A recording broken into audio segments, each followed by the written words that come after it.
Hello friends, कैसे हैं आप सभी लोग। मेरा नाम है कुश और आप देख रहे हैं रैंडम फैक्ट। हम सभी अपने प्यारे देश से तो बहुत प्यार करते हैं, क्योंकि यह एक देश नहीं बल्कि हम सभी की एक भावना है, जिसके कारण हमारे देश की गिनती पूरे विश्व के शक्तिशाली देशों में से एक के रूप में होती है और होनी भी चाहिए। क्योंकि वैसे तो हम सभी आंतरिक रूप से एक दूसरे को धर्म और जाति के नाम पर लड़ाइयां दंगे करते रहते हैं, पर जब बात आती है हमारे देश के ऊपर तो हम नहीं सोचते हैं कि हम कौन से धर्म के हैं और कौन सी जाति के हैं, क्योंकि उस समय हमारे अंदर सिर्फ राष्ट्र भावना होती है, ना कि धर्म और जाति भावना, जिसके कारण हम सभी कहलाते हैं भारतीय। भारत ऐसे ही हजारों सालों से अपनी समृद्ध सांस्कृतिक विरासत के साथ दुनिया भर के लोगों को ऐतिहासिक स्मारकों, नदियों, घाटियों, पहाड़ों की सुंदरता से आकर्षित कर रहा है और हम सभी को अपने देश और अपने भारतीय होने पर गर्व है। पर क्या आप जानते हैं, जो आज का भारत है वह महज एकमात्र टुकड़ा है। जी हाँ, प्राचीन भारत जिसको हम अखंड भारत के नाम से जानते थे वह अब नहीं रहा। तो फ्रेंड्स, हम जानेंगे कि अपने प्राचीन भारत को और जानेंगे कि अगर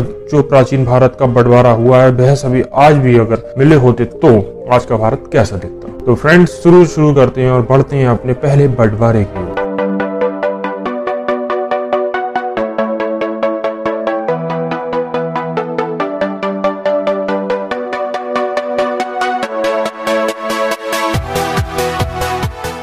नंबर 1, आज हम सभी अपने पड़ोसी मुल्क पाकिस्तान द्वारा किए जा रहे हमलों से निपटने में ही उलझे पड़े हैं। पर 1947 से पहले पाकिस्तान भारत का एक अभिन्न अंग हुआ करता था, जो सिंध प्रांत के नाम से जाना जाता था और बंटवारे के बाद अपने देश का नाम पाकिस्तान रखा, जहां पर इस्लाम को माना जाता है। नंबर 2, बात करेंगे बांग्लादेश की, जो कि हमारा पड़ोसी देश है, जिसका विभाजन पाकिस्तान के विभाजन के समय में हुआ था, क्योंकि जब पाकिस्तान का बंटवारा हुआ था तब बांग्लादेश पश्चिमी पाकिस्तान के नाम से जाना जाता था। पर 1971 में शेख मुजीब और आवामी लीग ने 26 मार्च को स्वतंत्रता की घोषणा की और नए देश का नाम बांग्लादेश रखा। नंबर 3, बात करेंगे अफगानिस्तान के बारे में। प्राचीन काल में फारस तथा शक साम्राज्यों का अंग रहा अफगानिस्तान कई सम्राटों और आक्रमणकारियों तथा विजेताओं की कर्मभूमि रही है, जिसको 700 ईसा में भारत के उत्तरी प्रांतीय क्षेत्र गांधार जनपद के रूप में जाना जाता था, जहां पर एक समय में हिंदू राजा राज किया करते थे, पर बाद में इस्लामिक और फारस लोगों ने राज किया और जिसके कारण आज अफगानिस्तान एक इस्लामिक देश बन गया है। नंबर 4,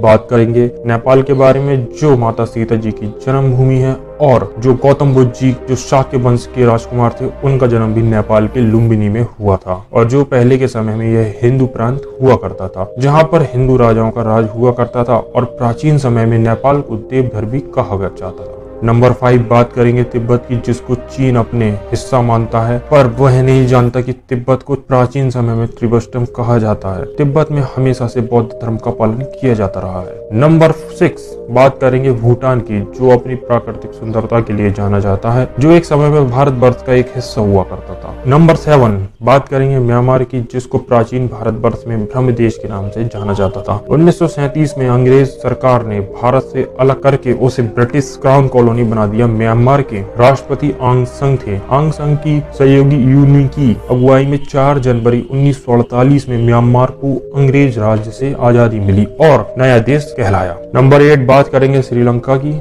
श्रीलंका दक्षिण एशिया में हिंद महासागर के उत्तरी भाग में स्थित एक द्वीप है। 1972 तक इसका नाम सीलोन था। श्रीलंका प्राचीन समय में शाही सिलला वंश का यहाँ शासन हुआ करता था। यहाँ पर 3री सदी ईसा पूर्व में मौर्य सम्राट अशोक के पुत्र महेंद्र के यहाँ आने पर बौद्ध धर्म आया और आज श्रीलंका स्वतंत्र राष्ट्र है। नंबर 9, बात करेंगे Malaysia, Thailand, Indonesia, Vietnam, Singapore, Hong Kong, Maldives, जो कि प्राचीन भारत वर्ष में भारत का हिस्सा हुआ करते थे, जिसको अंग्रेज शासकों और आपसी बैर ने इनको एक अलग राष्ट्र का दर्जा दिया, जिसके कारण भारत के अंग भारत से खंड खंड हो गए और अखंड भारत सिर्फ भारत रह गया, जो प्राचीन भारत वर्ष का एकमात्र टुकड़ा है। जी हाँ, काश आप ये सोचिए कि ये सब देश आज भी मिले होते तो अपना देश कितना शक्तिशाली होता और कितना विशाल होता। अब कुछ नहीं कर सकते, जो है वैसा ही रहेगा। इसी के साथ मेरे सारे फैक्ट खत्म होते हैं। आज हम लोग अलग अलग देशों से लड़ने में व्यस्त हैं और जाति धर्म के नाम पर लड़ाई करते हैं, पर आप सोचिए कि एक समय ऐसा था कि हम सभी एक थे। सो फ्रेंड्स, मैं यही कामना करता हूँ कि सभी